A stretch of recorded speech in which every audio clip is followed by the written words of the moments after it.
You are listening to a podcast of the Geek.io Media Network. For all of our shows and more, visit geek-io.net. And to help support the network, head over to patreon.com/geekio. This is S4, bringing you the best in water cooler geekery for over a century of episodes. The following podcast contains spoilers for the TV shows covered, and incredibly bad language, and the use of incredibly bad language to spoil TV shows. If this is something you're into, then welcome to the one, the only, the Small Screen Spoiler Show. Yes, indeed, ladies and gentlemen, hello and welcome to your Small Screen Spoiler Show, episode number 108. I am, of course, CJ. Indiana Jones made this look way more fun, but... And that man right there is, of course, Jared. He's a national treasure. Read a book, Azevedo. Read that book. Read it! National treasure. Yeah. Written not at all Nick Cage, but he's a national treasure too. He's in National Treasure. Yes, and also a national treasure. And a national treasure. Except in Ghost Rider. Never saw that. But there's a lot of Nick Cage things that I haven't seen. Yeah, he's the problem with Ghost Rider is I think it was a little too like studio driven and not enough Nick Cage. Like he's so good when he could just sit and chew up the scenes, and Ghost Rider was not that. So speaking of Marvel, though, we have our marvelous invisible third chair, Darrell, the Ryan Gosling of Genius Intellects, Shayler. And he is. Any of you sapiosexuals, man, you can't not just be in love with Darrell. Because this is a fact. He is the Ryan Gosling of Genius Intellects. One sexy brain. Indeed. And that is all we will go into that. What are we talking about tonight, Jazz? Well, we're going to talk about Mr. Robot, Season 4, Episode 4, or Episode 404, Not Found, and Episode 405, Method Not Allowed. Then we're going to talk about Batwoman, Season 1, Episode 4, Who Are You? Who are you? And Episode 5, Mine is a Long and a Sad Tale. And Supergirl, Season 5, Episode 3, In Plain Sight. And Season 5, Episode 4, Dangerous Liaisons. Then Flash, Season 6, Episode 4, There Will Be Blood. Season 6, Episode 5, Kiss Kiss Breach Breach. And wrap it all up with Arrow, Season 8, Episode 3, Leap of Faith. And Episode 4, Present Tense. We are all getting present tense. Indeed. In Mr. Robot. So much Christmas in Mr. Robot. Oh my God, so much Christmas. Sad Christmas. Oh my God, yes. We'll get to that in just a moment. After we return from these breaks, stay tuned. Hey, podcast listeners, you heard some ads just now. If you don't want to hear ads, go over to patreon.com/geekio to get as low as $1 for an ad-free master feed of all of the stuff that we do here on the Geek.io network. And help me get new equipment so I can actually stream live again. Someday we'll stream again. Yes, it's super awkward going. Someday we'll stream again. It's super awkward going freaking 7 years streaming live every single week to not. It's very strange. Patreon.com/geekio. Dale, how did you do it? I don't understand. My computer's like 5 times as strong as yours is, and that's not me bragging, but it dies. I don't understand. Dale, help me. I need my Yale to Yale? Wow. Yale to Dale. Yale to Dale. Is the show title thing still working? Yeah, you can go over to showbot.tv or geekoshow.showbot.tv. I believe it's in there. Showbot.tv. No. TV. .tv. Oh, that's what I did wrong. Yes, and you can add stuff there. Cool. BioCow has been doing great things on that one, so There's a reason why my name is still on the bottom of that special thanks to. Because, yeah, I love this application so very, very much. It makes me so happy. Okay, we should hear what Darrell has to say about Mr. Robot. Tuck in, guys. We got some long Darrell intros this week. Hope you enjoy the big sexy brain of Darrell. Mr. Robot Episode 4. 404, this show intro cannot be found. Oh, no. Dear Jack's sense of surprise. Did I get you? I haven't been doing a lot of narrating this season, so I thought I'd get on the Dear Diary bandwagon. How are you doing? This week I went for a walk in the woods with my headfather and a guy who's better at having strange attractions to me than he is at killing people with hammers. He was a bit of an odd character, but I think I started to like him just before the plot controlled him and made him walk off into his own death. And my sister had an interesting road trip with a drunk Santa, who is absolutely terrible at telling stories. Or he's really good at telling stories, but only the ones that sound as depressing as humanly possible. We also had sex chat show up like it's 1996 again, but unfortunately I'm going to have to change my Facebook password now. What are the chances that someone would use Hard On Henry 806 as a name? Who wouldn't? Who wouldn't? Oh, man, this episode. Ooh, holy jeez. Yeah, this is a rough one. Yeah, man. I did not enjoy 75% of this episode. It was kind of the worst. It was, man, like, and the problem with the show is even when it's the worst, it's still really good. Oh, yeah. I mean, it's still, like, got some great, the cinematography is just mind-blowingly beautiful. Right. And the acting's solid, and just everyone's so angry and sad, though. I mean, for good reason. I mean, it's yeah, Christmas, yeah. so For good reason. Angry and sad just goes hand in hand for Christmas time. So, I mean, there's that. Yeah, it was just kind of like, man. Angry and sad and masturbation. It sounds like Christmas time to me.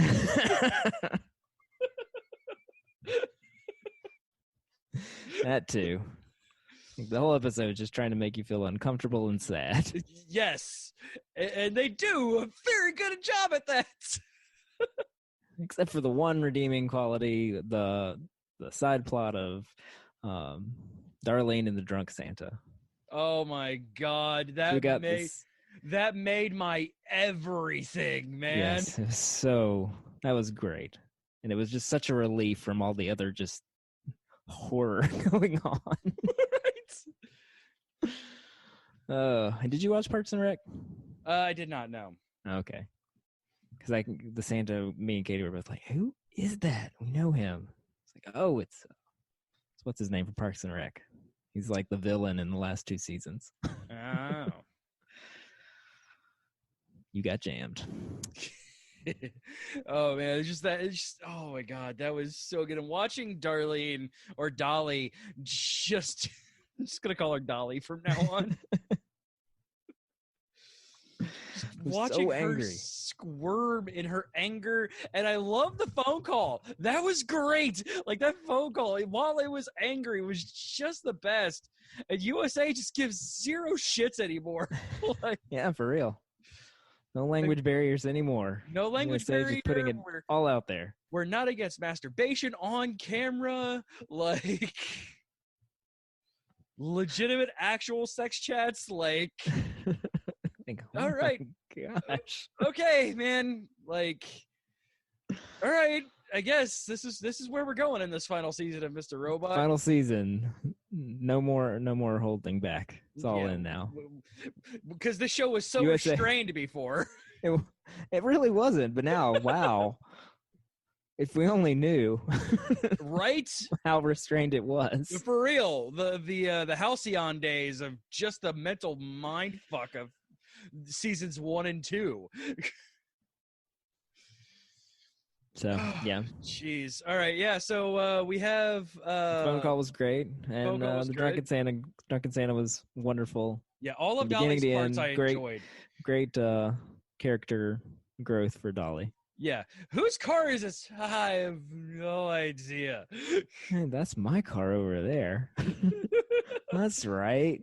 Kenny drove. Who's Kenny? He You lost your wife is dead. Yeah, your wife is dead. My wife is dead. she had an accident. Fell off the threw roof. off her back while Santa. She threw off her This back. is for her pain. She is hurting really bad right now. It's just a great playing on all of those tropes and then turning them all on your head and like, aha, you thought it too. Gotcha. It's like you really feel for her because, yeah, I mean, he is a really, that's a really shitty job or volunteer work because, I mean, a bunch of those kids you're not going to see again next year. Oh.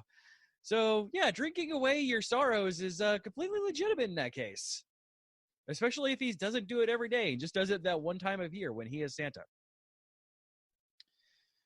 But, like, all of her parts I really enjoyed. Like, her entire scenes in this was just glorious.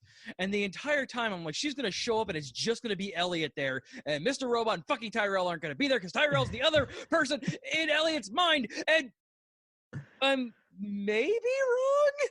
I'm still not entirely sure that he's not. No, he just walked off into the snow. Into the snowdrift. Weird blue lights and howling? Oh, that's right. I forgot about the weird blue lights and the howling. It's aliens. It's all aliens. White It's Rose all aliens. Alien. Maybe it's White Rose's time portal coming to grab him. Jesus. Who knows? Or maybe it's nothing. Or maybe it was just him going into the light of him dying. I don't know. Maybe it was literal. Maybe it was metaphorical. Maybe he was never there. Who knows? Maybe he's still just a figment of. He's just an aspect of Elliot. Yes, maybe that was just that personality dying. Yeah, because but the lady at the gas station saw people him. In season 1, people interacted with both simultaneously, Elliot and Mr. Robot. The show is not against you seeing this here, and nobody recognized his face as Tyrell Wellick. Doesn't mean anything. It means nothing in this show. Show is built on a throne of lies. That lady also was great. She was great. Well, aren't you friggin' rude? I didn't know you were on Big Brother. Yeah. Tyrell, I didn't know you were on Big Brother. Oh, man. The side characters in this show are just the greatest.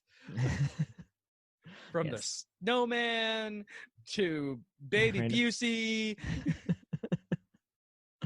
Tobias the drunken snowman. I mean, Santa. Oh, my God. Just so, like, while everybody is so angry, like, it pulls you away. Yeah, good comic relief in this show. Yes.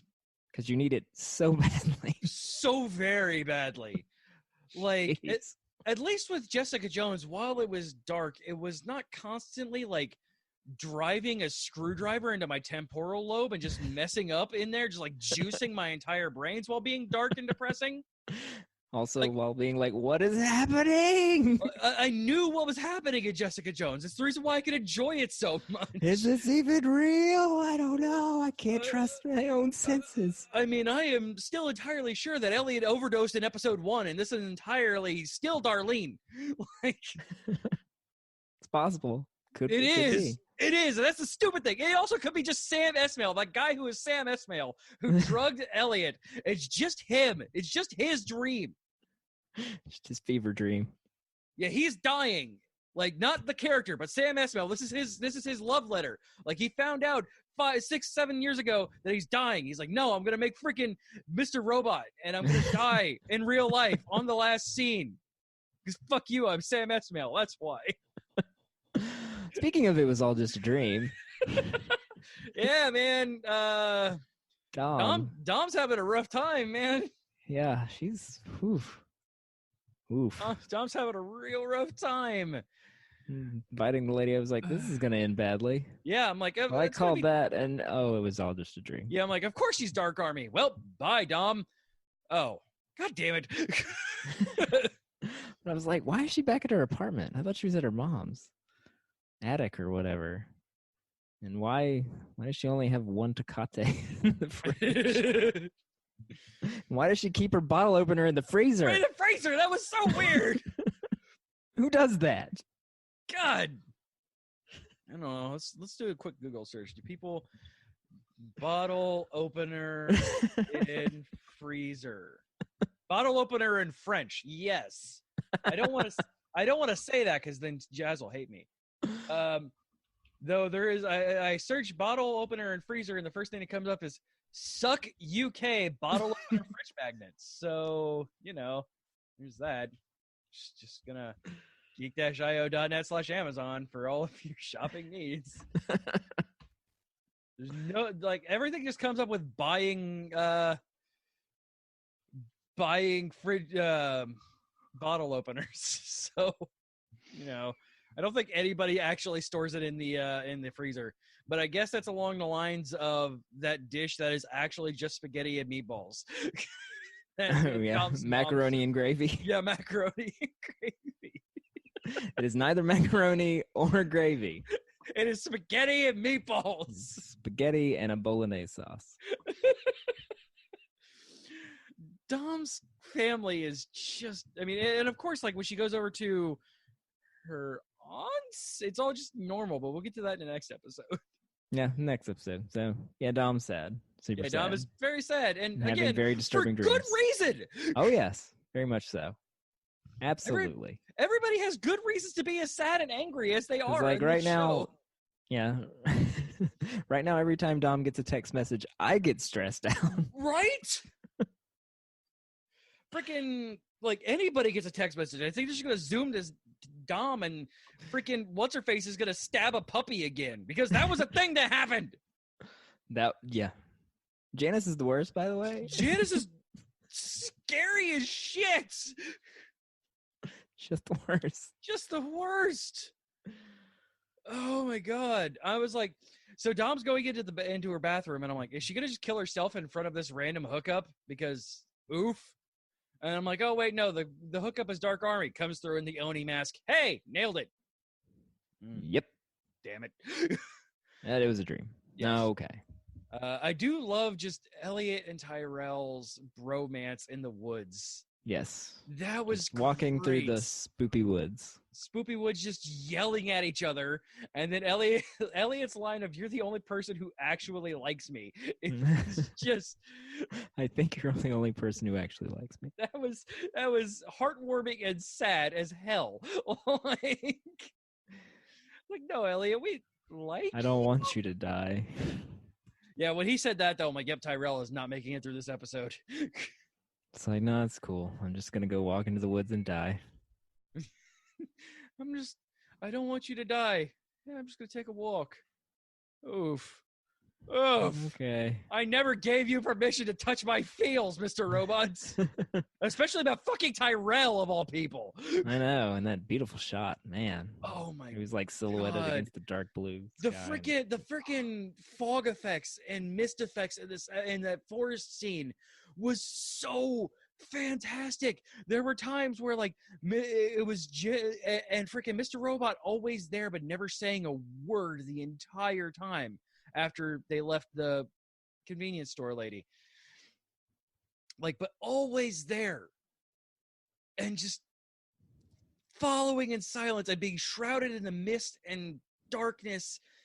And it's only Elliot's and that really cool picture of Elliot up where they don't show his eyes when he's talking to Tyrell. That was one of the coolest fucking shots I've seen. And nothing happened. Nothing came out of it, but I was awestruck by how good that shot was. So, yeah, not a Laugh or Riot episode. No, no, not at all. Tough to get through. Yeah. But we made it. Yeah. And the next one's better.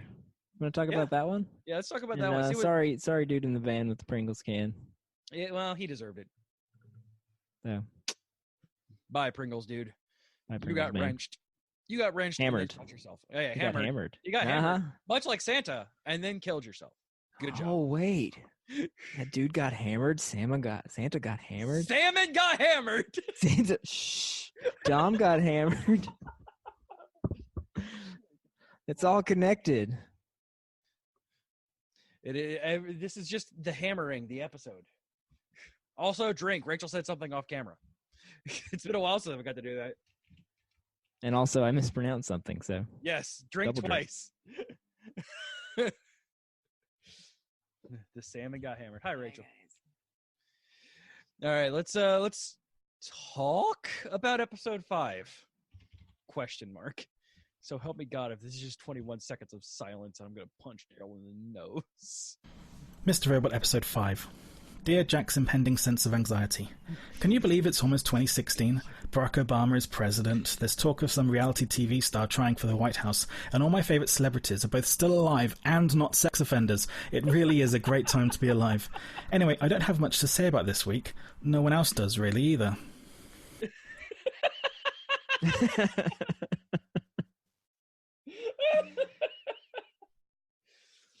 I don't know why that was so funny to me, but that was absolutely fucking hilarious, Darrell. Jesus. So it took me a good half hour to realize this episode was completely silent. Like, well, Was it? dialogueless. Yes, there was no dialogue at all in this episode until the very end, when he said it's time to talk. Oh, she talked to him at the very beginning. Oh, no! at the very beginning, she said, "It's cool, dude. We don't have to talk." Yes, And then they didn't. and then nothing the entire episode until it's time to talk at the very end.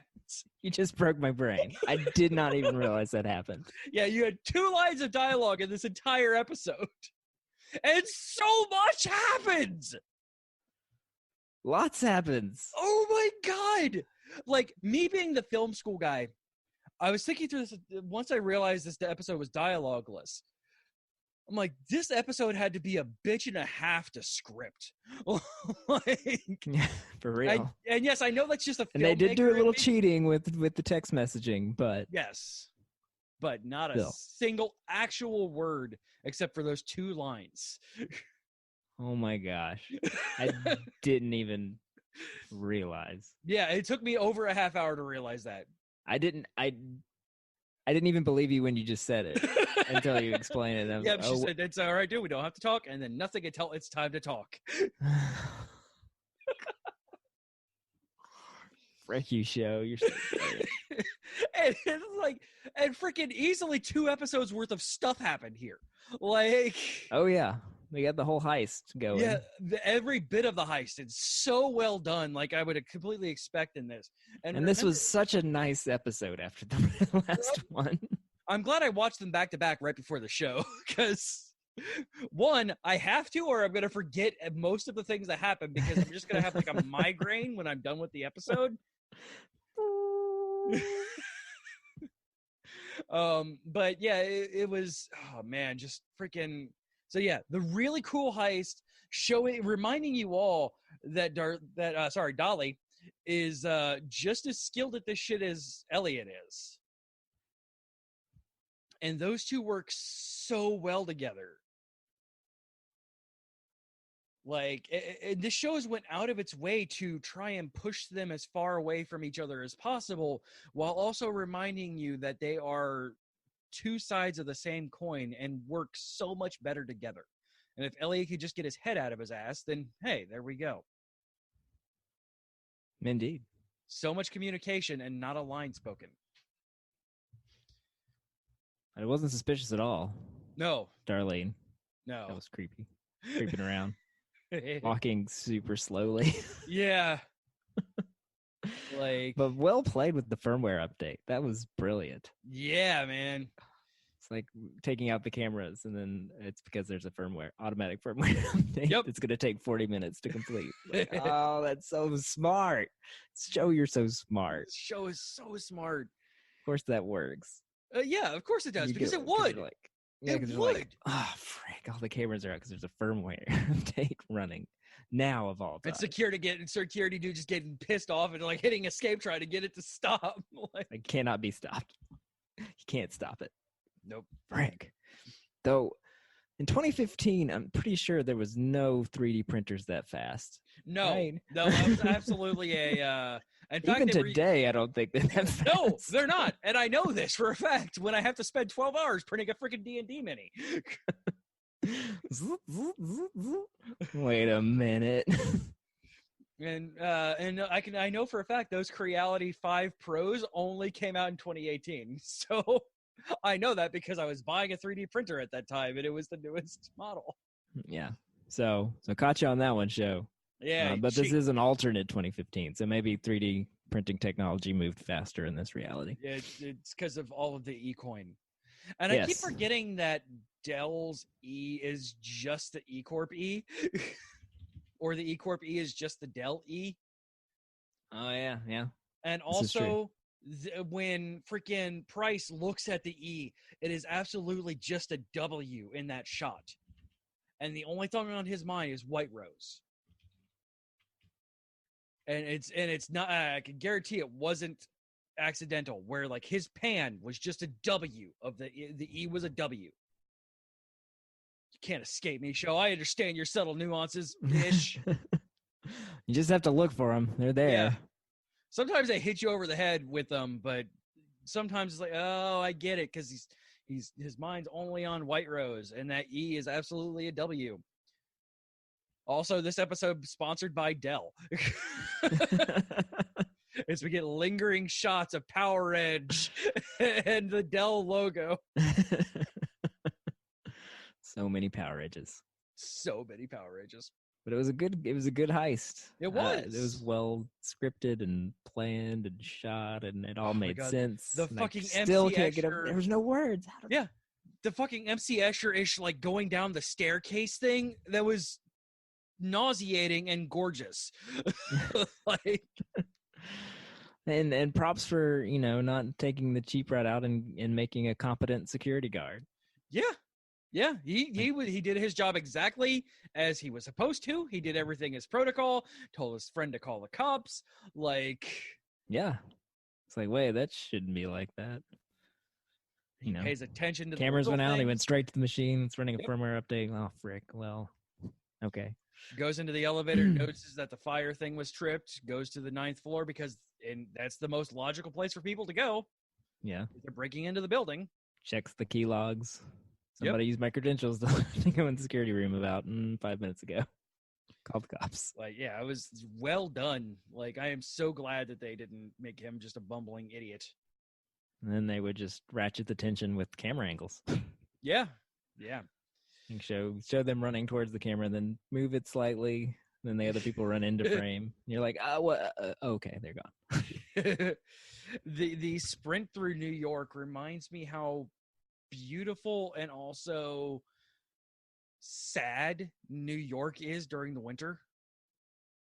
Yes, very gray. Yeah, but still strangely ethereally beautiful. Oh yeah, like when I was there in January that one year, especially those like really long distance shots. Right. Do. Yeah, that you could still tell what's going on because you could see him running. Yeah, the drone or crane shot that they did, because it was just, you could tell that it wasn't a CG pan out. No, that was legit.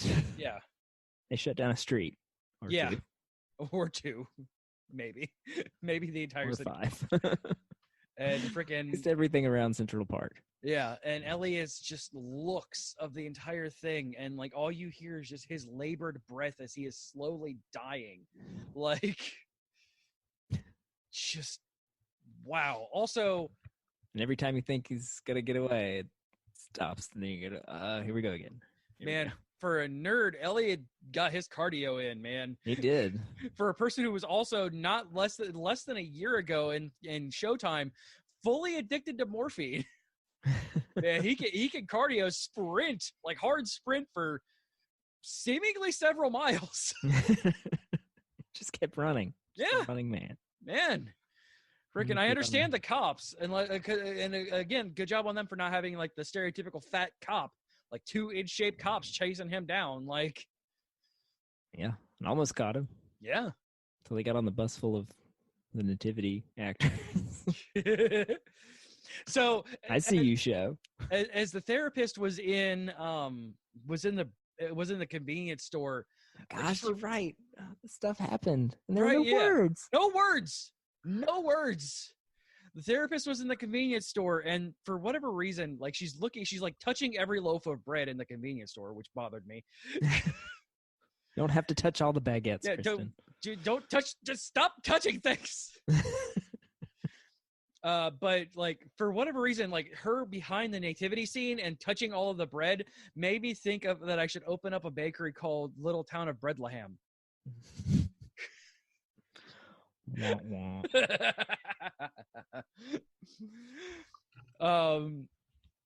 Yeah, and that little creepy kid who was there, who I'm guessing was one of what's his name's kids, freaking scary Vera. Yeah, Oh, I'm guessing that kid was one of Vera's kids and was stalking her. The weird sock that looked straight like a lot like her man and had his name on it. That's not that's not creepy at all. Not at all. Like, man, this fucking show is so good. So yeah, and then also Dom did some things, Yeah, Dom had a very smaller part in this show. and she's gonna snap at some point, right? Oh, yeah. She's on the edge. Oh yeah, Something's gonna happen. It's gonna be an explosion, man. Either internal or external. I think she's gonna, nothing else. She's gonna take Janice down with her. Because I doubt Dom's gonna make it through the show. Janice. I don't think Dom's gonna make it through the season. She's kind of flying every death flag here. But then again, so is Darlene for this entire series so far. She's made it. This is true. She's managed to make it through. Whereas freaking Angela dies in the first couple minutes of the season. Angela didn't have a lot of death flags flying, and nope, we're gonna off-screen her. Well, mostly off-screen. Oh man, I'm excited to see where the rest of this crazy ass show goes. And then you had the stuff with freaking Price, like getting all pissed off and is going through this random ass wild goose chase to figure out where the meeting is going to be for the Illuminati Club. Yes, again, without words. And we still knew everything that was going. Man. You're making me want to watch the episode again. Just to put that into perspective. Yeah, man. Did not realize it. And several amazing long, like single take shots or cheating single take shots that were super good and just built so much suspense. And this is the first time I've noticed like music by being prominent on the on the title cards. And I'm like, yeah, man, absolutely. Like, freaking give these sound and music guys some freaking Emmys, man. Seriously. I also noticed, for whatever reason, because I still watch on DVR on USA, and in the upper right-hand corner, it's just TVMA for violence. And I'm like, huh. Okay. Not like language or sexual problems like we had last episode. Cool. All right. No, only one flag this time instead of all of the flags. Yeah. Oh man. All right. Anything else before we go into the dark night? No, Vera's met Krista. So. Yep. And we need to talk. We should. All right. It's time to talk. Or it's time to talk. Whatever he says. Like because it was so there. It was so there without any other dialogue. Just it's time to talk. Oh no. Oh, like seriously, rewatch the episode knowing the fact that there is only those 2 lines of dialogue and Vera's impactful thing at the end. Just it's time to talk in his nonchalant freaking way of doing things. It will send shivers down your spine. It did. Even not realizing that there were no other lines except it's cool, dude. We don't have to talk. And then they don't. Not. Oh, and gosh. Then them holding hands at the end of the episode after the heist. Oh my god. Growth. Good job. Character growth with no dialogue. You don't have to tell us everything. You can show us that they're growing closer together. Right. Not at all going to end horribly for them. Yeah, you can just show us things and you don't have to tell us. like some other shows might. Like this one. Batwoman, Episode 4, Yeah, The that Bat and the Magpie. Dear Bruce, I took on my own non-plot essential costumed villain today. Goes by the name of Magpie. She's like a mix between Catwoman and Darrell Hannah's character in Blade Runner. I see what you mean about villains triggering a response in yourself. I'm still sneezing from those goddamn feathers. Oh, and I'm starting to suspect that the world I live in isn't entirely real. My dad was dealing with an IED made from highly specialised components, with these high-tech super detonators.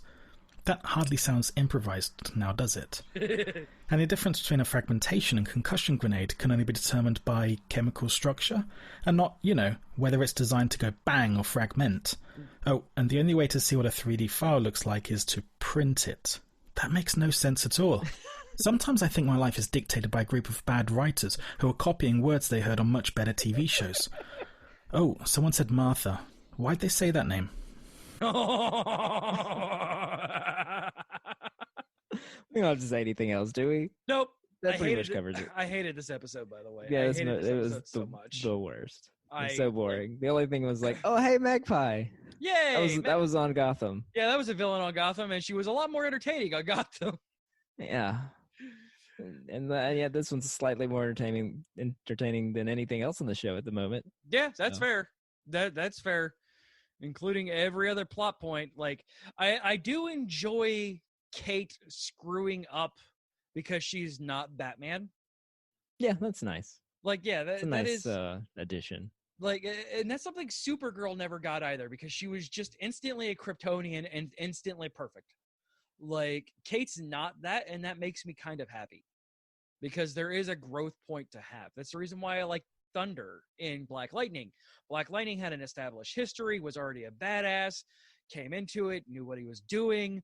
Thunder had no idea what she was doing, had no idea what her true powers were. It gave a possibility for character growth. Both of those shows I linked together and put with the final thought of, if the writing was good. Because guess what? In either one of those shows. Oy. Oh man, I'm like, I didn't hate 5 nearly as much as I hated this episode, but this episode was proving to me that I was out. Like, I'm done. Like Magpie was trying to be like Riddler-y and Catwoman-y and like Magpie-y. Magpie-y. It never, like, it felt like she was trying to be shoehorned into a bunch of different villains, and none of them worked. Because that's exactly what happened? Yeah. Like, you've already name-dropped the Riddler. You've already name-dropped Hush. And you're going to go to this E-class villain, Magpie, and I get it. You're trying not to immediately throw her into the wolves, but maybe give her something to go on other than a mildly issue, like Alice, who is a mild threat to Gotham at best, and Magpie, who was being handled by the police until you showed up. You literally made things worse by showing up, Batwoman. And being bad at throwing batarangs. Yes. Oh, it's full apparently of that's not your fountain, because it wasn't calibrated properly. Yeah. Or something. It was calibrated for Bruce, but not her. It's yeah. I'm not sure how you calibrate boomerangs, but whatever. It's fine. It's fine. Because he's taller. Yes, he's taller and muscular, and yes, it just his arms are longer and bat-splaining. Yes, fox-splaining. What does the fox say? A whole bunch of mumbo jumbo. Hey, Mary's still the best character. Yeah. She proves to continue to be really the only thing worth seeing in this episode, in this series. And I love Ruby Rose so much, but they're just doing her so much injustice. Like, though the girlfriend is nice. I like the girlfriend. Well, now ex-girlfriend. Well, she lasted a whole episode. Yeah, they and got even though she has this magical power to read people, she can't read Kate. Yeah, I'm sure that won't put together the fact that she's Batwoman. Yeah, I'm sure that won't be at all important. You later. disappeared, and then Batwoman magically appeared. What happened? But I could tell if a person is lying from 2 miles away, man. The crap show. I'm fine with people having powers, but you have to make sure that they actually, continue on with the good, like their actual powers. Also, how the hell did Magpie stand any chance against fighting against Kate? There should be no good reason why Kate, who has several years of special forces training and specialized martial arts training, should ever have an issue with a street-level villain. Ever! But Magpie's got ninja flips. And so does Kate! Oh, yeah. When she remembers that she has those things. When she remembers that she had several years of special forces training and specialized martial arts training. But I guess that's why at the end it resolved itself incredibly easily. Yeah. It's like, aha, I blew the bomb, but I stopped it because I threw my cape over it because that's the thing. And then I threw a batarang at you and we caught you at the end. Okay, cool. Yep. And I'm going to scream about injustice because we're woke. You don't know me. I'm going to steal all the things and turn them into bombs. That's what Magpie does. Because the rich and bourgeoisie and stuff and things. And also the Batwoman or stepmom secretly swapped bones and something. It's a secret evil person or something. Or I don't care enough to try and figure out these plot lines that will probably not even be resolved this season. Probably not. Can we move on to episode 5 then? Yeah, let's go on to episode 5. Darrell! Batwoman Episode 5, California. Dear Bruce, this week I went for a road trip down memory rabbit hole lane with Alice. I haven't seen it yet, but I think my origin story for the crazed psycho in my life is probably better than Joker. Oh, and it turns out that I don't have a psychic link with my twin. Geesh, I can't do anything right, can I? Oh, when I found the white eyes on the back mask. I don't know why you don't use those all the time. They look so much better than human eyes, and I won't have to spend so much on eyeshadow. Oh, and I continue to see cracks in my reality. My version of Oracle was using Google, but it was some knockoff search engine page with Google Colors. I'll keep you updated. Yep.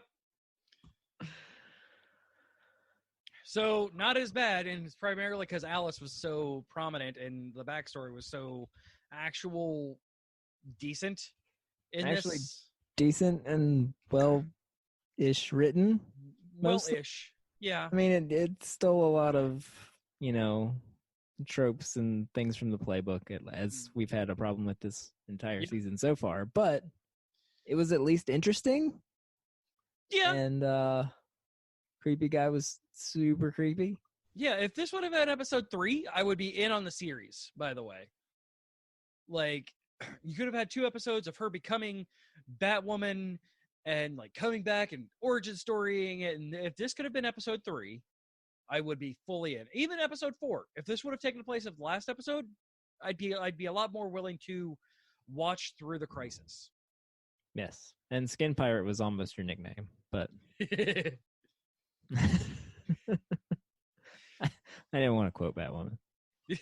Nobody wants to quote Batwoman. Hi, Bruce. I'm bad at throwing batarangs. I'm gonna save my sister. Maybe.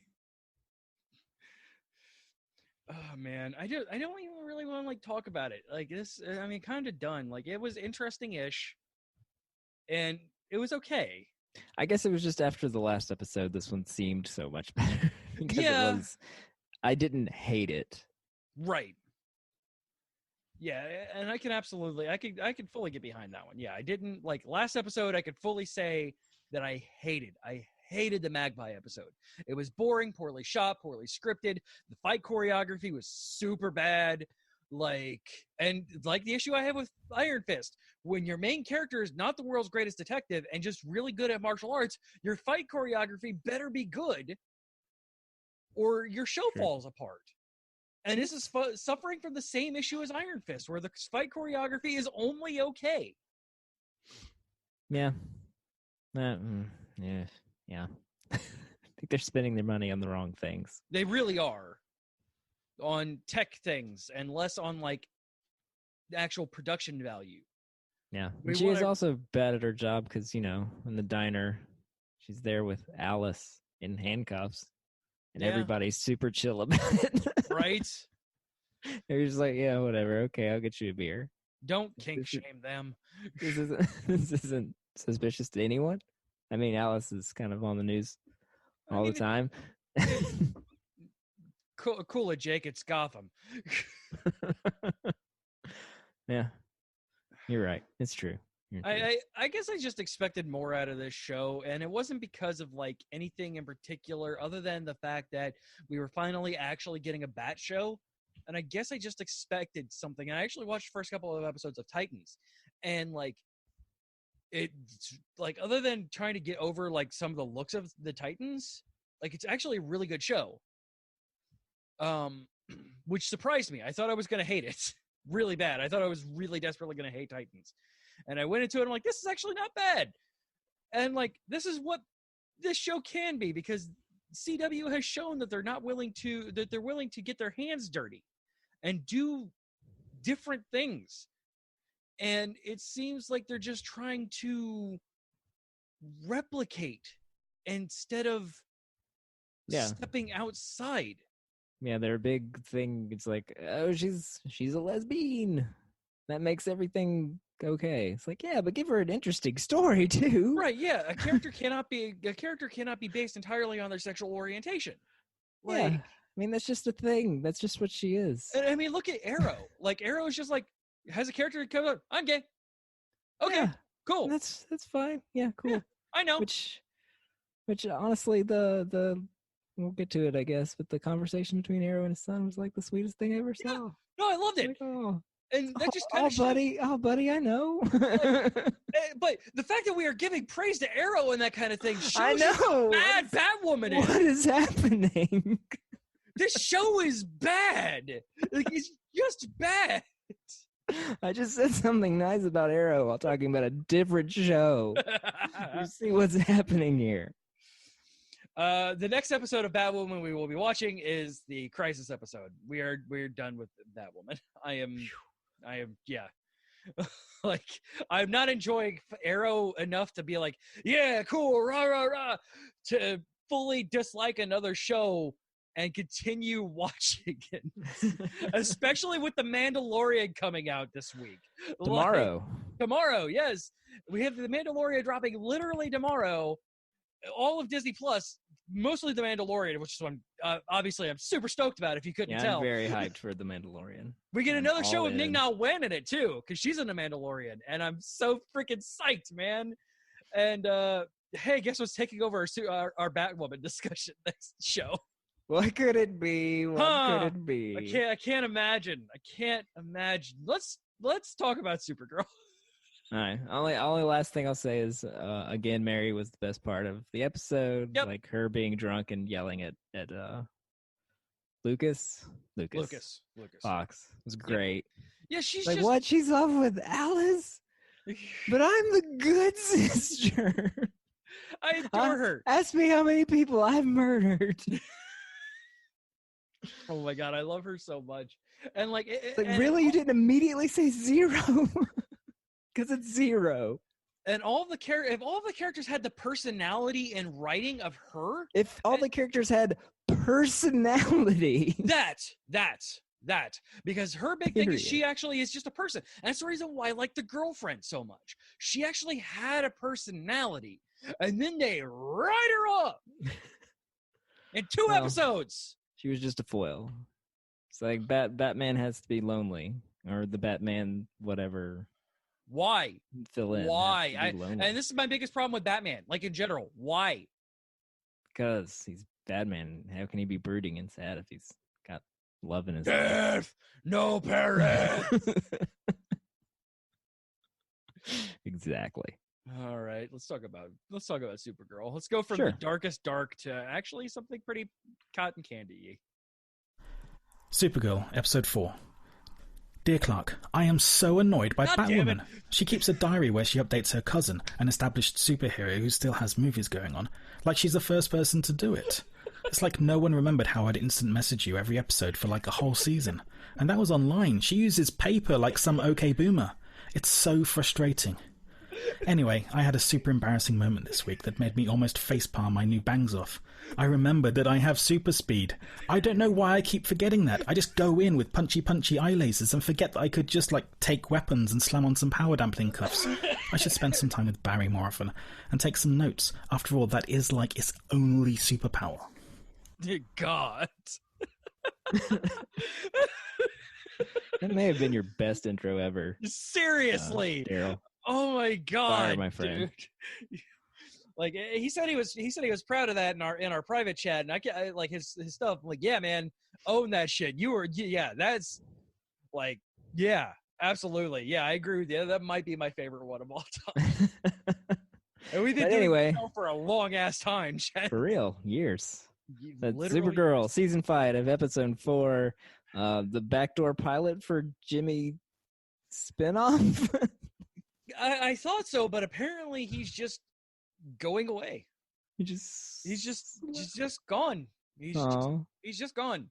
Hey, we're gonna go back to my hometown, and all these bad stuff's happening. So I'm gonna take over the paper, and this all seems like a pilot episode for Jimmy's new show. Yeah, and I mean, please, don't threaten me with a good time. Don't give me a Jimmy centric series. Don't you dare do that, CW. With your obviously leaning towards Green Lantern in the Arrowverse and then Jimmy being here. Don't you dare. Because, yeah. And even the last thing he says is, don't call me Chief. And, yeah, that's a great title for a show. Yeah. Don't Call Me Chief, starring Jimmy Olsen. No more smooth and convincing, though. It's okay. Gone, quote unquote, forever. He said I read some stuff because I thought the same thing. I'm like, this is obviously just a leading into another show or leading into a plot later. Nope, he's gone. He is not. This was his last episode on Supergirl. So he's not even in the Crisis? Apparently not. Man. You get no Guardian or Sentinel. I forget which one he is. Guardian. They said it in this episode. Yeah, John, that's right. Diggle is Sentinel, I think. I don't know. That sounds good. But no, yeah, the guy is like, hey, I'm Jimmy Olsen. It's like, yeah, I know you are. You're the Guardian. Like, I've heard of you. Duh. Just this show is just kind of fluffy, and I love it. Because when Jimmy invites you to dinner, you go to dinner. Yeah, right. Seriously. You had the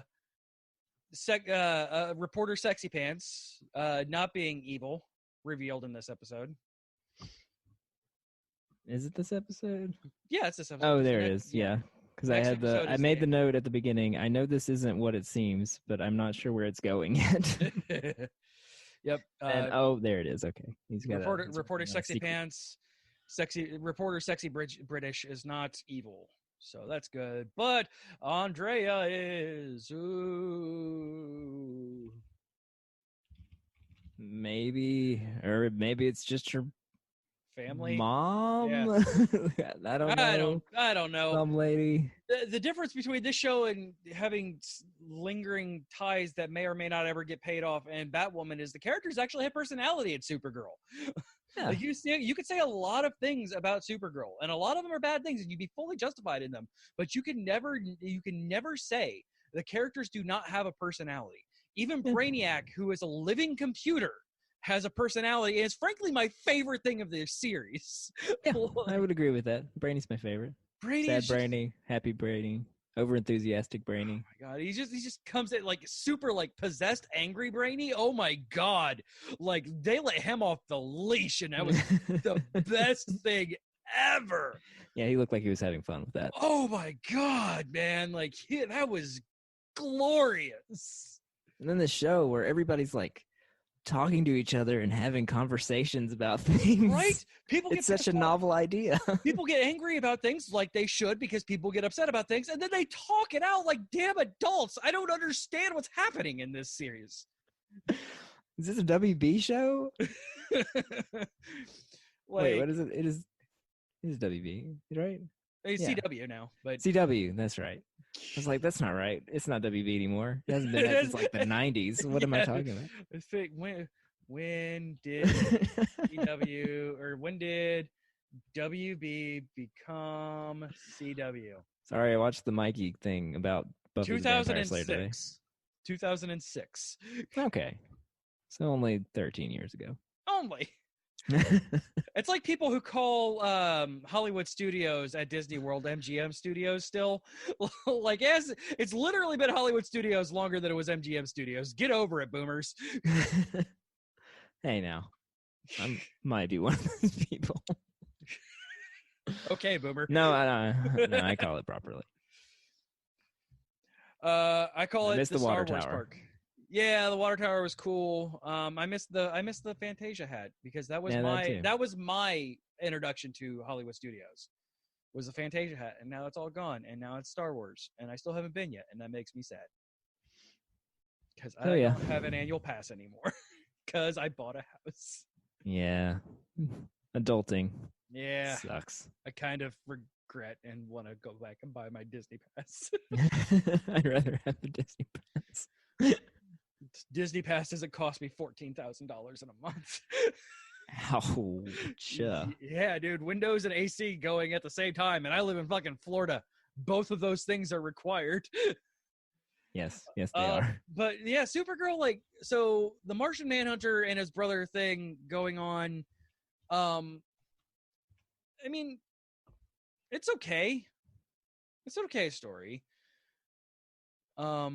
That's fine. I still kind of hate the Martian CG, but yeah, they're doing the best they can. I think. Yeah, that's the reason why. Like, I like in the next episode they just have John being John. Like, they're not even showing him as Martian Manhunter anymore. He's just John. He's just John, and Mal, his brother, is now been forced into human form. Yep, those are air quotes. He is now just LeVar Burton forever. Yes. Not LeVar Burton. Freaking Lamar. Phil Lamar. Phil Lamar. Yes. Futurama guy. Voice actor extraordinaire. Yes. Futurama guy, and they have freaking Phil Lamar just being grumpy and growly, which is just a shame. It's great. I like seeing him in front of the camera. Oh yeah, like no, having him there is great. Just having him grumpy and growly all the time, that's the shame. Hey, what a shock, you guys! Lena Luthor's evil. Oh no! I mean, I don't know which set it more in motion, this episode or the next one. But hey, guess what? Lena Luthor's evil, you guys. What a shock. I'm so shocked. What a Can twist. You hear how shocked I am. What a twist. It's a twist. I do, I love the B- villains, the super villains that they're having, like the Screecher lady and like these other ones that are just going to kind of show up and get their asses kicked because Supergirl. And like, they're great. Like, they're over the top and fantastic. It's, oh man, just make angry possessed Brainy more. Like, I want more of that. Yes. Like, I want spider tattoo. I want a 10-hour loop of angry Brainy screaming at Supergirl and Punisher yelling at Daredevil. Yes. We have spider tattoos. We have Screeching Lady. We have the one that could do vibrations and the black hole or something, and Doc Ock RoboCop. Yep. Doc Ock RoboCop. That's good. I almost put RoboCapo. RoboCapo. Racist. A little bit, yeah. Anything else on this episode of Supergirl? No, let's talk about Doc Ock RoboCop. Supergirl episode 5. Dear Clark, I brought my potential love interest to see my sister's secret organisation. He shouted a lot. It didn't really work. There's a new cat burglar in town, only he looks more like an octopus. I've called him Dr. Hexapod, which I think is much better than calling him Rip Roar, because that would be a total waste of a comic book character. What else? Oh, Brainy got ink. It didn't suit him, though. Oh, and there was a laser gun that could reach 1.5 billion degrees Celsius.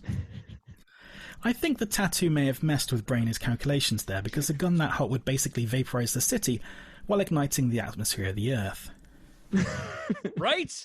Yeah, this was the most science mumbo-jumbo-y episode of Supergirl yet. Wait, hold on. I'm waving my hands here. Yeah, the Brainy. Oh, yeah, no, Brainy's blue screening a little bit. Like, I broke a hole in the Arctic lake. We're gonna fix it with the tornado and ice breath. and this works. Yeah. Okay. Woo! Wave the hand. And Dreamer has the power to stop tidal waves With her braid. with their what? I liked her uniform though. It was functional and adorable. Like, and I like people who were just going through like, hey, it's Dreamer. Like, Oh, cool. hi. Oh, hi. I'm gonna stop this tidal wave Yeah, because I'm a brain this tidal wave to death. not even Flash could stop one, but Yeah, I can. it took Flash running back and forth like millions of times in a second to stop a tidal wave, but I'm a brain at it real good, and it'll go away. No tidal wave. Stop. You stop that tidal wave. You bad. You go back and think of what you did. I'm sorry.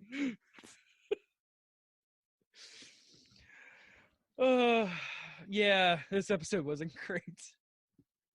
It was fine. It was fun. It was super fun.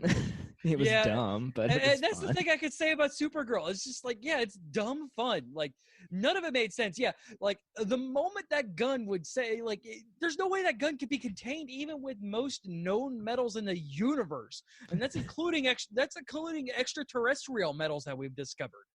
Like, there's no way that gun can ever exist, much less on a planet that has a gaseous atmosphere.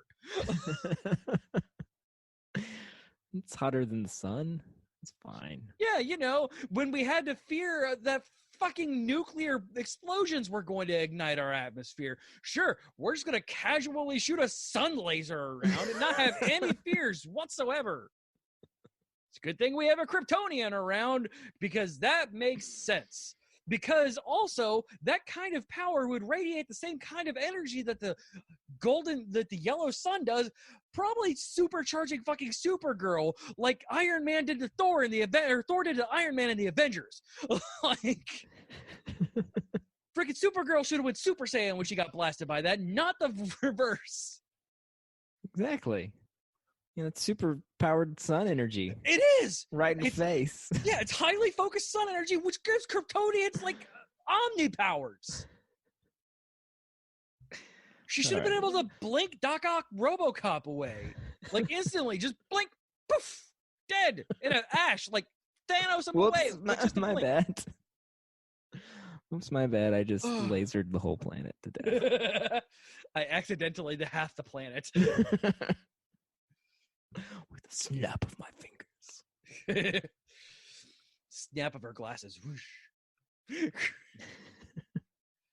But no, it was fun. It was, this was all dumb and very, very silly, but I enjoyed it. I had a great time. Absolutely. Yeah, no. Brainy yelling at people, like, just, it was just, and like angry, sexy reporter guy, like, I could listen to him yell at people for a while too. Like, that was great. Where is he? Like, grumpy ass, like Rojas maybe being evil, maybe not. Lena Luthor absolutely being evil, and now she has the fucking mind control powers, which is terrifying. Yeah, that can't be good. Yeah, that's not going to end well for anybody. And we got an even bigger bad as Rojas's mom? Question mark. Or it might just be a B minus. Matriarch. I don't know. Yeah, the matriarch, and we kind of, one thing that scared me, we got a mention of certain matrices, and that scares me because there's a really bad run of Supergirl called Matrix Supergirl, and it's real bad, and I hope we don't do that. Please don't do that. I am enjoying this. To do that. Please don't turn Supergirl into please don't give Supergirl the ability to turn into a pink goo that could transform into other things, because that's what happened. Please don't. Turned her into a Ditto? Yeah, yes. Okay. She like shifted between Supergirl and Power Girl a lot because boobs. Well, yeah, this is true. Also, don't make Kara Power Girl ever. She is adorable and sweet and beautiful, and please don't give her a boob window. Please don't make her Power Girl. Please don't. Nobody needs to be Power Girl. Nobody needs to be Power Girl. Nobody. Like, you show enough butts and chest on Supergirl and Batwoman. You don't need Power Girl in this. Also, I'm not sure Power Girl would ever be able to exist on the CW. Too much TNA. Too much. There is a line, apparently. Oh, yeah. Put her on USA, though. She'll not only be able to show all of her TNA, but also swear and kick people in the See You Next Tuesday and call it that.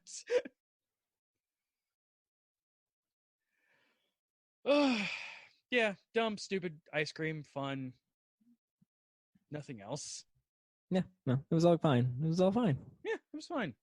It didn't hurt anybody. Speaking of, let's talk about The Flash. Flash, episode 4. Why won't this blood work? Dear, Since Kara and Kate were writing to their cousins, I thought I should too, only I don't have a cousin. I guess I could write to Iris since she is my sister, but I do see her every day since she's also my wife. Sister wife! Remember how I married my sister? I can't believe that no one brings that up. I guess I should be grateful for the casual acceptance of incest porn on the internet. Thanks, Rick and Morty. Anyway, we're still trying to work out a name for the guy from Heroes, now that he's an actual bad guy. I think it should be vampire-related, since he even has a dual injector thing that looks like vampire bites. But, I don't know, maybe he'll randomly shout out a sentence that will only make sense if you know his comic book origin. We can only hope. Anyway, I am digging that he can make zombies. It works out great for a Halloween special. It was awesome this week. We got to have the animated dead, a vampire, a mad scientist, in a lightning storm, with a strange green serum. Best Halloween ever. We also mentioned Inhumans, and while I think that may be a different universe, I still have this strange urge to visit Hawaii next week. It's a magical Which is place. probably good, because I'm going to be dead soon. I don't know why my friends don't want me to accept my fate, when I'm perfectly happy to martyr myself for them. I just hope the Jesus imagery doesn't go over the top. Oh, and by the way, Nash Wells, apparently, is Ace Rimmer. I don't know what that means, but Vibe assures me that there will be some nerds out there who will love that reference. I don't know that reference. But there will be some. Yeah, there will be some. You definitely will get that. It's okay. He explained it to us in the Discord. Yes, he did. Though I don't know the villain that Dr. Heroes is trying to be. Like, he's Zombie Blood Man. Yeah, but Mohinder, I don't know what villain that is supposed to be.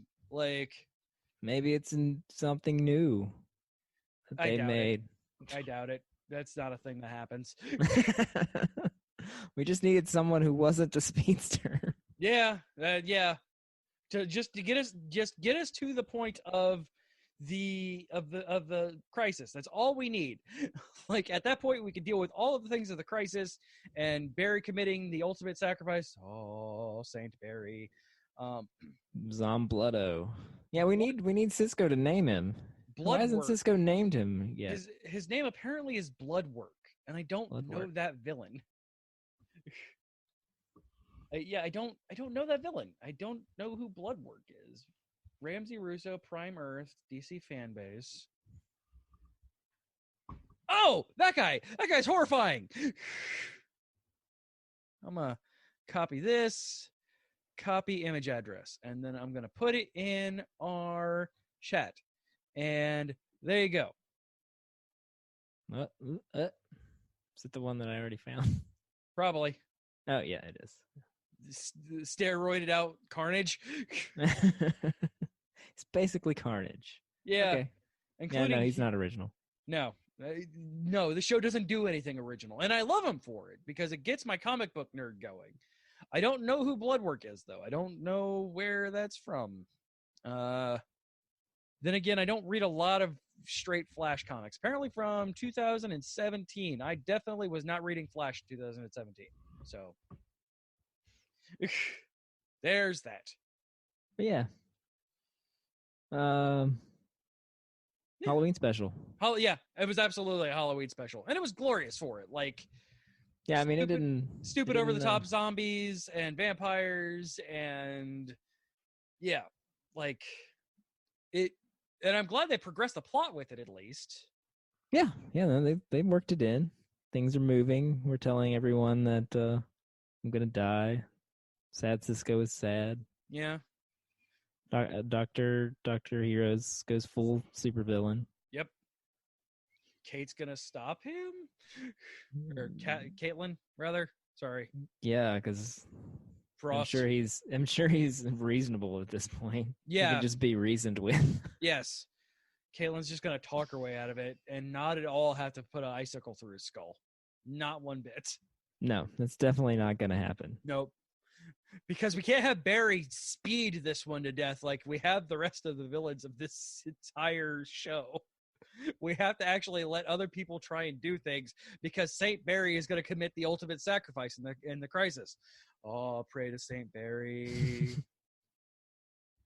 But we have a little side plot of stealing a magic serum that's gonna heal him, maybe.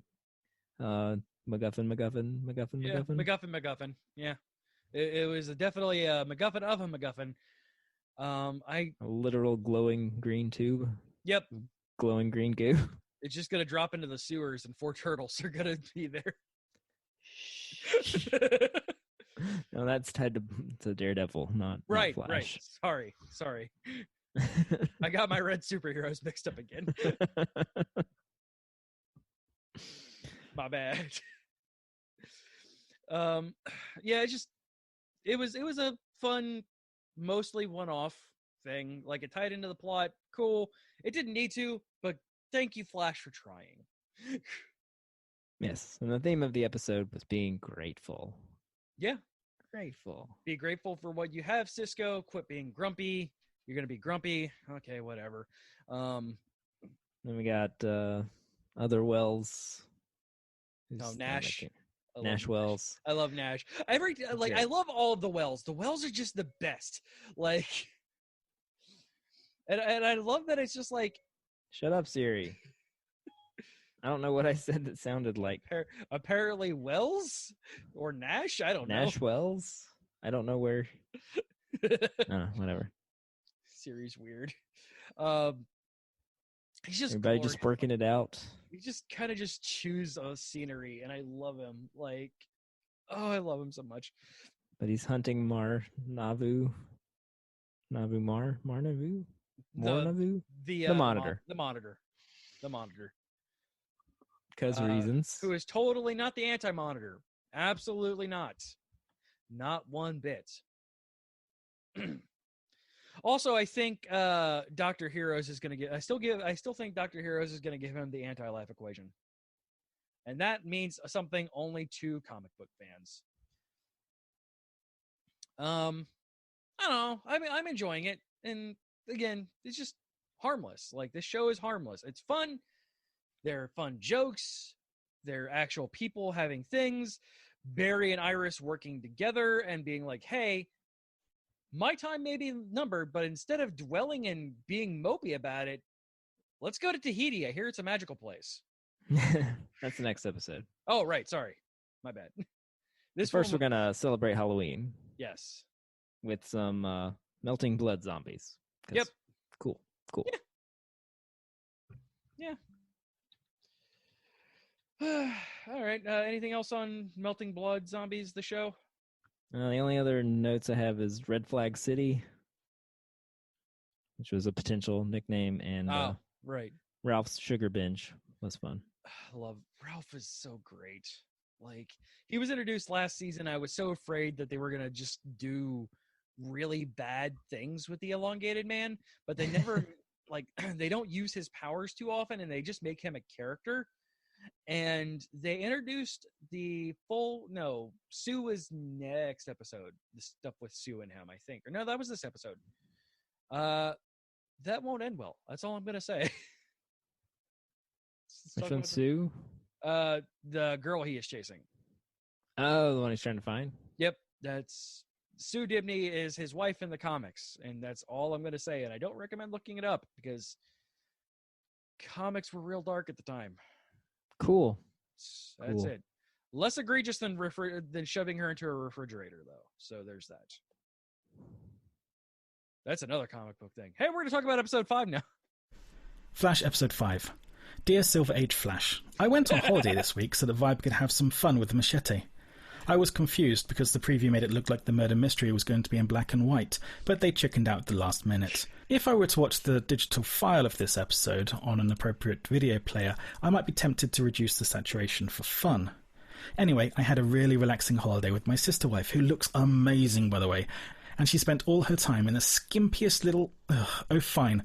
I was filming the crossover episode, okay? I had to go somewhere. It's gonna be epic, by the way. Yeah, it's obvious that this is the episode that Barry needed to take time. Grant Gustin needed to take time off so he could go film the Crisis stuff. Also, we need to, Cisco to do things, and we need to get rid of Flash so that we can have some fun and not immediately solve the problem. Exactly. With the Flash. Have other people actually do things, and reminding people that Cisco is a super genius even without his vibe powers. Man, I completely forgot the subplot of Machete being Gypsy's dad, and just, man, Danny Trejo showing up just being sad, staring at the camera for a good solid 2 minutes. That is the mood, man. Why are you here? And like, my bedroom? Just staring at the camera, not saying a thing, looking sad. Like if you're gonna bring in Trejo, use him to the best. Yeah, like that's a mood, man, and I could get behind that mood. Just vamping out of a portal, sitting on a bed, looking sad at a camera. Oh man, yeah, I completely forgot that was a thing. And also remember that actress, you don't know her, but the actress who played Gypsy was also a pretty prolific television star, and she's not cheap, so she dies off camera, even though she was supposed to be a major part in the series. But she didn't re-sign her contract because she wanted too much money. So sorry, Cisco. Yeah, and I don't know who she is because she was like 5 seasons. She was a dimension traveling, universe hopping super. I did gather that, yeah. From that guy who looks awfully familiar, and I don't know him from anywhere. The guy who yeah. I looked him up too. Yeah. I think he just reminds me of somebody else. Yeah, like he looks like somebody. I don't know who, but I'm looking through his IMDb. I'm like, yeah, I don't know this guy from anywhere. You've seen that guy before. Apparently not. Yeah, like he's not been in anything I've ever seen. He just looks super familiar. Yeah, Cisco being cool and doing things, and I'm okay with this. And Ralph going around doing things. And my heart lifted with Wells and freaking yes, Wells and Joe trapped in the sewer together. I try not to call him Tom Collins. Like, yes, those two in a scene together, just being so grumpy at one another, and it was amazing. Just, oh man, I could watch them in a room together, just yelling at each other. Like, yeah, that was amazing.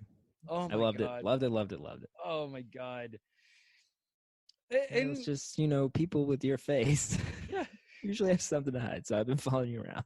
I just want to punch your face. You have a very punchable face. I'm gonna throw my son-in-law at you. Don't worry. I completely forgot that they were adopted siblings too, and like they're not blood related, so it doesn't like logistically matter. Yeah, it's just one of those like is a little weird when you think about it, because when you're that close to a person for so long, I mean, there's a chance you'll develop romantic feelings towards them, and that's cool. But like most of the time, you're going to develop a sibling relationship with them, and that has to get awkward in the bedroom. I don't know. I try not to think about it too much. Thanks, Darrell. Yeah, it's just moving on. Thanks, Darrell, for pointing that out, making me think about that instead of their adorable relationship. You're a bad man, Darrell. Also, Art Girlfriend, super smart too. Good on her. Like, they don't just have her be arm candy, Cisco's girlfriend. Yeah, they give her purpose and she has agency. And skills, and she's a good person. Yeah, she is a person, and she is a character, and she is a fleshed out actual entity in this show. Like yeah, I know you're my boyfriend's ex-girlfriend's dad, but I'm gonna help you. And again, it's fine. being an adult, Cisco, you were in love with her. If you weren't affected by this, I'd be afraid. Thank you. Oh my God. Thank you so much. Which again, there's a line in Arrow where somebody says something that's like, yes, that makes sense. Yeah. And I'm talking about Arrow again. Oh my God. Like, it's a radical concept, writing adults to be adults. Like, no adult is going to be just angry and angsty all the time. And if they are, those people are not going to be a good television show. Like, that's the reason why they're even giving Frost a character arc. Like, and treating her like an adult with agency. Indeed. I love it. Thank you for fleshing out your characters. Thank you for making them adults and people and relatable in this weird superhuman world. Indeed. But we're still going to have a little bit of hand wavy science because there's a magical white noise machine that's making Cisco think that he's crazy. Yeah, hacked white noise machine. You hacked my white noise machine. I'm sorry, what? Wait, what? Your white noise machine has software running on it? I don't follow. Yeah, what fucking sharper image white noise machine did you get? Jesus, Cisco. It's my Internet of Things white noise machine. Thanks, computer. Appreciate it. Hi. Yeah, but, it's cool. And then also, we got I can't think of the guy who plays Cisco, but he got a fun time playing evil version of himself. Yep, fighting evil Cisco. That was great. And the moment that they showed Cisco's face, like in the vibe, I'm like, yeah, it's gonna be an evil Cisco. Hey, it's an evil Cisco. And again, like an adult, Machete is just like, yeah, no, you're not yourself. So get your stuff together, and then we'll be to you. You're not yourself, but you still killed my daughter. So I'm gonna give you an hour. Give you an hour. Get your affairs in order, and I'll be back. Yeah, I'll be back To kill you. I would suggest not resisting. But it all worked out because It Cisco's did. real smart. He's the Ryan Gosling of genius intellects. Yes. And that's the reason why I liked him as vibe, and they're kind of pointing at him getting it back to that. And I don't mind that. I don't hate that at all. It adds to the multiverse aspect of things. Like him not being vibe actually kind of takes away part of a thing from the show that I enjoyed. But it's obvious that he's going to get it back. Yeah, that certainly seems to be foreshadowing. Yeah, absolutely. That green goo is going to give him back his vibe powers. Just you wait. Just you wait. And again, elongated man, very, very rare use of his powers. And hey, your last location was here, and you said you were going after him, so I figured you were here. Hey, reminder, Ralph's a detective and actually does his job. I know. Good job, Ralph. It's like, well, you didn't show up, and then I followed this, and I traced your plates, and I got your location, and I knew this tunnel. I found this tunnel nearby. I knew you were following this guy who was... Yeah. A logical answer. Yeah. Good job, show. Yeah, because he is a detective and does his job. I don't have to hand wavy anything. This was... Yeah, it made sense. Just you doing his thing. Yeah. And his introduction his entrance into the scene made sense too, even though I'm not sure why he put on a superhero costume, but whatever. It's easier to CGI him when he's one color. That's definitely it. Like, I know that in last season they used like, hey, you're just going to elongate out of your clothes. I'm going to make you this suit that elongates. And like, yeah, it's definitely, this is easier to CG. Or at least cheaper. Yeah. All right. Anything else on Flash? What would Barry do? Yeah, it was dumb. And in case you didn't catch it, the theme of this episode was having faith in people. Yes, because Jesus allegory. Because they said it's 5 times. Yep. Also Jesus allegory. Saint Barry. All right, let's talk about Arrow, which wasn't terrible. Arrow, Episode 3. Dear Bruce, I hope you don't mind me writing to you too. Although I'm not writing because I'm insecure about being a superhero, but more in case you want some pointers on how to be Batman. Since, I've been doing it better than you for the last 7 years. Just kidding. Anyway, I spent this week on a treasure hunt with your baby mama, Talia. That Lazarus pit is doing something right because she looks just like she did on Andromeda, whereas Kevin Sorbet looks like a slightly younger Iggy Pop now. Speedy sends her best. You should probably visit Nanda Parbat sometime soon before she renders half your storylines completely invalid. Toodles. Yep. Yeah, this episode was fine. Yeah. It kind of a send-off for Speedy because she... Yeah, it's like, yay, Thea, hooray. It was just kind of wrapping up her storyline, which was left nebulous over the last 2 seasons I read somewhere. I don't know. She was still a thing when I was watching the show. So, yeah, she was still around. She actually got acting lessons, so she actually wasn't terrible to watch on screen. No, she was fine. It was just okay. And then there's all the Raja Ghul daughters fighting and ninja Daughters of the Demon, and lots of good fight choreography in this. And then in a little scavenger hunt, Indiana Jones style. Yeah. And reminding everybody that fear and love and betrayal and a mythical sword. Ish. Question mark. It's leading towards the Sword Clan, I'm guessing.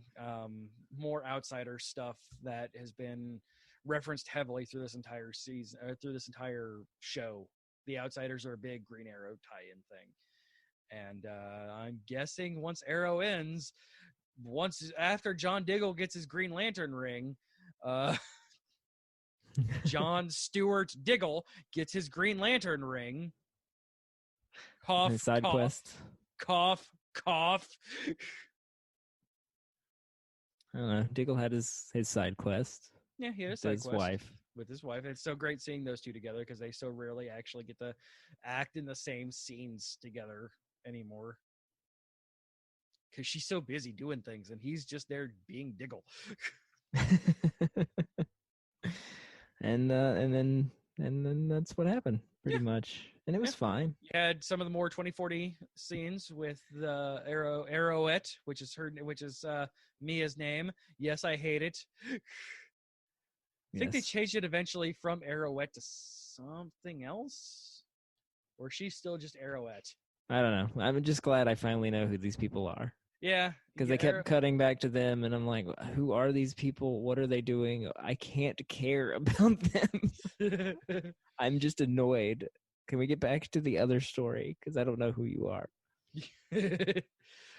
Nope, she is still just Arrowette. So yeah, she's just Arrowette. Good name. Fantastic name. So you have Arrowette and his daughter. You have the new Green Arrow and Connor. Connor Hawk, Green Arrow. I forget the son's superhero name in Young Justice. So he's more than just the man in the chair. Yeah. The for whatever reason, the homosexual chairperson that we have to have apparently in CW. Well, you have to have at least one on every team to fulfill the CW checklist. Because it's woke. Because the W is for woke. Yes. Not that I have a problem with it. It's just sometimes they seem like they just stick it in there just to do it. Yeah. Though they didn't get this one. We'll get to that next episode. Though random ass girl who we're supposed to care about died from the Deathstrokes. Yeah, it was Mad Dog Renee. Mad Dog's daughter. That was a shame. Though the young version of Renee looks nothing like the adult version. It's like, could you have tried a little bit in the casting there? Like their hair's not even the same. Right? Not even like their skin color wasn't even the same. Like Mad Dog has Renee has a very specific skin tone, and they didn't do that. Yeah, you could have tried, but whatever. It's fine. She died. She did. She did. No more. Sorry. But they're gonna change it. Well, we're getting into the next episode, so maybe we should just say, "Hey, this episode happened. And it was pretty good. It was fine. It was fine. There was Speedy wasn't terrible. You had lots of punchies that were actually well done. Batwoman. Yeah. Fight choreography and Arrow continues to be Punchy, a fun one of little the best things. scavenger hunt through the ruins. And again, showing that while he is And not the world's best detective, Oliver Queen is not an idiot. And I'm 99% sure I heard Metroid music in there somewhere, but Most likely. it's like, All wait right. a minute, this music sounds familiar. Let's talk about Arrow episode 4. Arrow, episode 4. Where stuff happens. Dear Barry, the weirdest thing happened today. My daughter came back from the future, and she's a superhero that's basically a gender-swapped version of me. I figured I'd ask you your advice since you have some experience with this. I've tried shouting at her, fighting with her, and shooting arrows at her. In other words, I've literally tried everything. Please help. At least this means that the whole Future World C-plot is over. I just hope they don't drag down my epic final crossover with their teen angst and backdoor piloting. Oh, and it turns out that the Monitor might not be telling the truth about trying to save the multiverse. In fact, he might be telling lies just to make it happen. But I'm still totes gonna die, and I trust him on that one. Yeah. Totes. Show's not over yet. Settle down, soundboard. So yeah, let's talk about the good episode of Arrow. Yeah, man. That This was episode actually good. really good. Last episode was just kind of okay. This one is really good. There was some of the annoying, angsty things, but hey, they wrapped it all up in logical and good ways. Yeah. Like, and again, talking, and all of it was resulting in talking to one another. Like, everybody came from the future and super Like, no, angry. we're not going to tell them. Well, we're going to tell them. Now everybody's grumpy and mad. I'm glad they didn't dealing keep with that going out. And then No, and then, Renee's like, I can't be mad at you for something I will not let happen. It's like, thank you. right. Thank you. Like Casey Jones, I'm so glad Casey Jones is not, just some mindless mad dog in this. Mindless mad dog, Casey Jones. But yeah, It's just, such angst. yeah, man, got lots of angst, and for no good reason other than like them being pulled out of this post-apocalyptic hellscape. Like, how do we know these are actually our parents?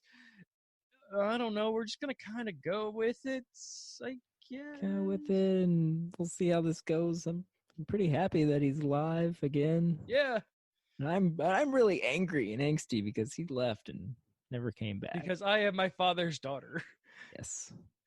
I saw that. I'm just like, oof, stop making me feel like that's actually my daughter there. Stop it. Oh no, we're going back to season 1 Arrow. Except it's a lady now. Yeah. Arrowette and all of her angst. William, there we go. Yeah, like, and I adore William. Like, Yes, he was super great. And their father-son talk was fantastic. yes. Like, what a great, nice little scene. Yeah. I didn't hate Arrow because it Yeah, was just like, nice. and And just- people were talking like adults and Yeah. being good to each other. And Going to the Not home and angsty. they're like, yeah, this place is not great. I'm sorry. And Oliver, who doesn't know how to be a dad, is just like, do you want to get dinner? And then just, yeah, son, just talking to one another. Hey, do you know I'm gay? Yeah, Oh, yeah. I knew. Yeah, buddy, we knew. Yeah, We were yeah, we just knew. gonna wait and let you tell us when you were comfortable. It's like, oh my gosh, wow. Yeah. What is happening right now? Felicity and I knew like a long time ago. Oh. What is this Arrow? With people being rational and having like good, deep discussions and not being angsty with one another over nonsense. Right. Just talking. And even Arrowette at the end, who's like goes through her entire angst and is just like looks at her dad. I'm angry about everything, basically, in so not so many terms. And Dad's like, I know. I'm sorry. I am too. Like, oh, okay. And I know you didn't want to kill him. Like, I didn't. Like, it's okay, sweetie. Freaking wow. Like there was all this, like, just good human and behavior. Diggle being super mad at this guy who's like, you're my dad. And he's like, I don't know who you are. And then What? later he's like, yeah, you're my son. I believe you, and I'm sorry. Like, Sorry. everybody apologizes to everybody. Like, yes. oh my God. Like, And yeah, Diggle was a little. He got affronted with a lot of information right there, and he had to work through it a little bit. But he came out on the other side. He's like, "Okay, worked it out. We're cool. You're my son. We're gonna figure this out. JJ's not gonna become evil. Not gonna let that happen. Yeah, we're definitely not gonna let JJ become evil. Let's go make sure that doesn't happen. Also, let me go hug him real quick. Right, I'm gonna go home and hug my son just randomly. wakes him up from sleep. I love you, JJ. I love you too, Daddy. Why are you loving me? I love you, JJ. I just love you, buddy. You're my best friend, and I love you so much. Don't ever think that I don't love you or that anyone else is more important than you, because you're the most important, and I love you. And you are my absolute best friend. You are my favorite person in the whole wide world. I love you so much. Thanks, Daddy. Love you too. He said, "Love you too. This is weird. Can I go back to sleep now?" Sweet Dreams is my favorite person in the whole universe. I love you. Also, here's an early birthday present because I love you so much. Tomorrow is your birthday too, but my birthday is not until next month. Happy birthday. I love you. Birthdays don't make people evil, right? Oh boy. Just trying not to come on too strong there, Diggle. I may push him in a totally different direction. But he won't be evil. Success! Success, baby, not GIF. You won't kill Renee's daughter. Oh, man. Also, I didn't know Renee had a teenage daughter, which was cool. Yeah, she was older than I expected to be. Yeah, I thought she was going to be itty bitty tiny tot, since in the future, 20 years from now, she wasn't that old. Like, yeah, she didn't seem that old. But genetics were strong, apparently. Still made her look like an attractive 20-year-old, when she was probably closer to 40. Like, good job, genetics. Let's see if it's 2019 plus 40. It's 21 years. 21 years if she's a teenager. Yeah, she'd be like 30-something. Yeah, she'd be minimum 30. Like, because that kid was a teenager. Like, so not only does the older version of herself not really look like her, but she's also about 10 years too young. Post-crisis time, aging got screwed up real weird. It's like the reason why William is alive. Like, William is like a functional child in the last few seasons, and then is not old, is like looks no older than freaking Arrowette in 2040. Like, yes, even though there was apparently like 10 years between them. I don't know. Like, yeah, there's a big gap between them, because he had William before he went to the island. Like, he got William's mom pregnant before he went to the island. Was on the island for 5 years, came back, was on again, off again with Felicity, and then finally put a baby in her like 5 years later. So yeah, there's a good 10 years minimum between those two, and William is definitely not older than freaking Cass or freaking Arrowette. Mia, there we go. Mia.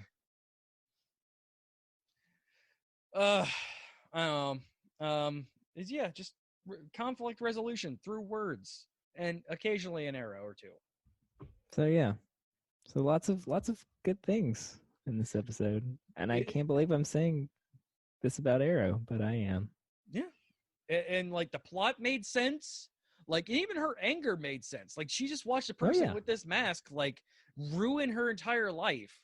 Like, this mask, everyone's motivations were logical. Yeah, and I think it's just strictly because of the bad taste in our mouths put in by Arrow. Even the little bit of Laurel that we had was fine.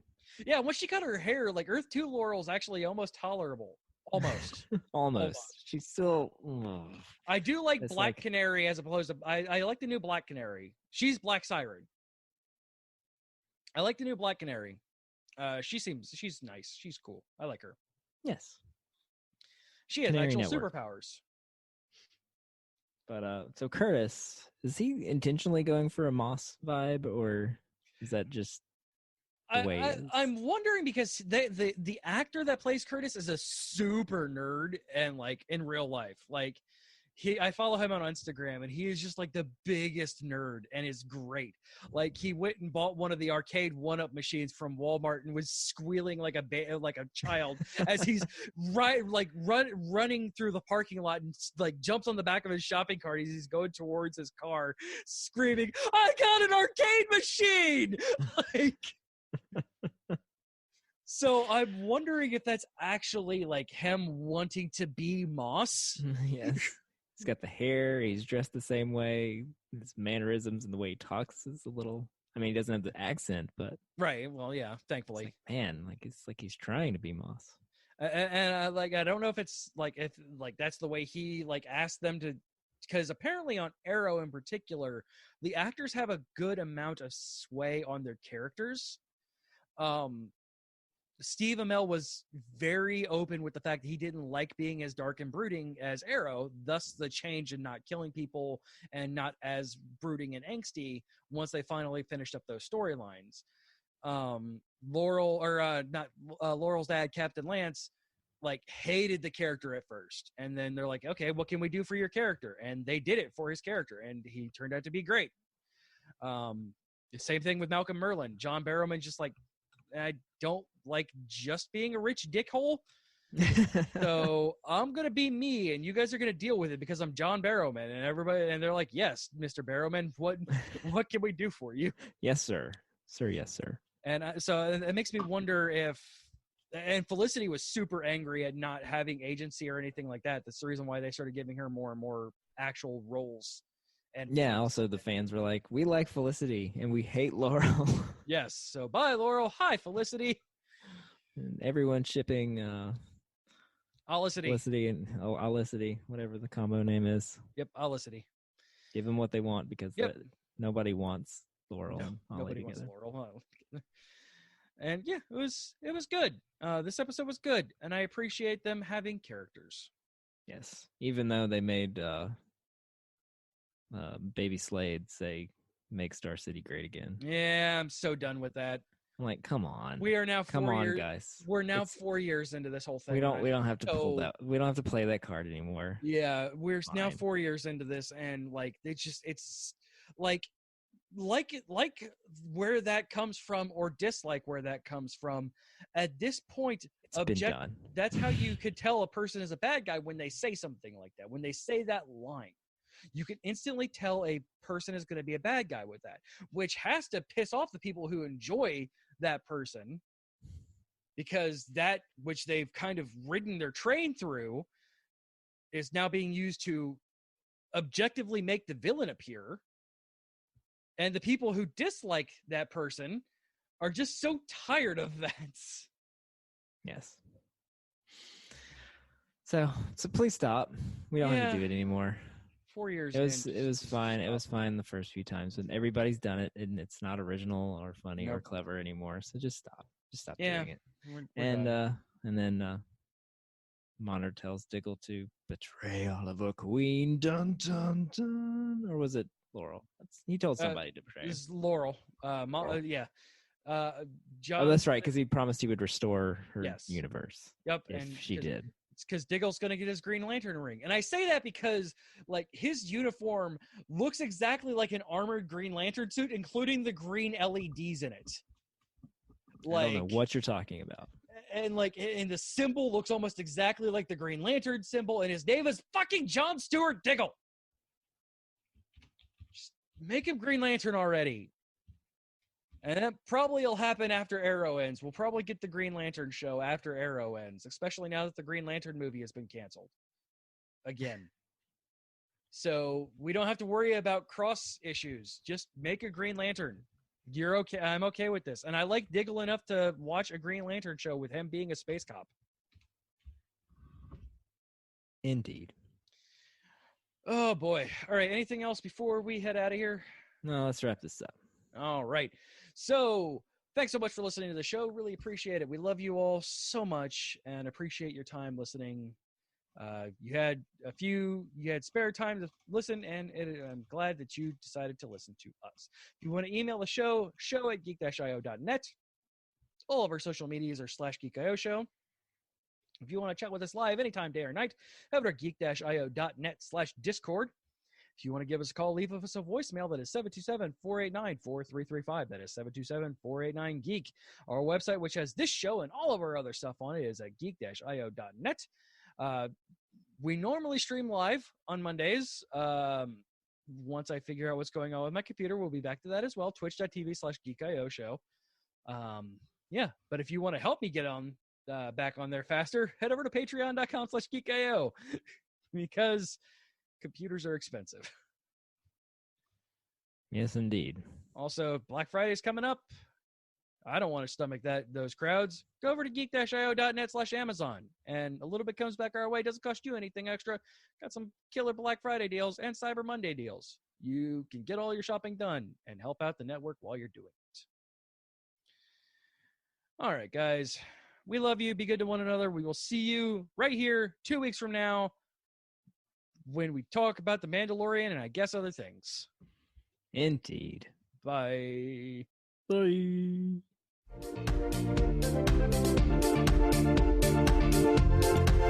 You have been listening to a Geek.io Media Network, LLC production. Would you like to convert that to pounds? Copyright 2019. Monica, you're so loud. We didn't do the titles. Oh, right. Stop.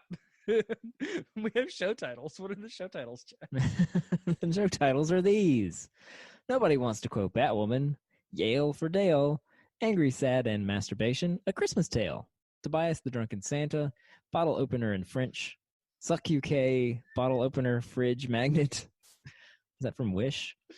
The Hammering, the Episode. The Fastest 3D Printer in 2015. Little Town of Bredleham. Magpie. Knock Off Google. I'm Bad at Throwing Batarangs. Cool it, Jake. It's Gotham. Using paper like some okay boomer. Reporter Sexy British. I'd rather have the Disney Pass. Doc Ock Robocop. I'm a brain at that tidal wave.